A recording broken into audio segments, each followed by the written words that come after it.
না হয়েছে গো, কই দেখাও তো। হ্যাঁ হ্যাঁ, চলো চলো দেখিয়ে দিচ্ছি। হ্যাঁ দেখাও।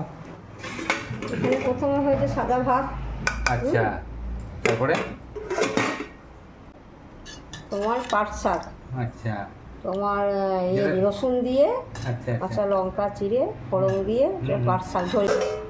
তারপরে এই যে এঁচোর চিংড়ি, বাহ, হুম, আচ্ছা এঁচোর চিংড়ি। আচ্ছা, তারপরে এখানে আছে একটু ডাল আছে, আচ্ছা কি মুসের না এটা মুগের ডাল মুগের ডাল, করেছি। আচ্ছা হ্যাঁ আচ্ছা হ্যাঁ আচ্ছা হ্যাঁ। আচ্ছা, তারপর এখানে হয়েছে একটু চাটনি, আমের চাটনি, হুম জেলির মতো করে করেছি এটা। হ্যাঁ, হুম হুম, তারপরে একটু পুঁটি মাছ রান্না করা, বাহ, এই যে পুঁটি মাছ হুম হুম, রান্না করা, এই যে পুঁটি মাছ। আজকে এই হয়েছে খাবার। আচ্ছা। টাটা।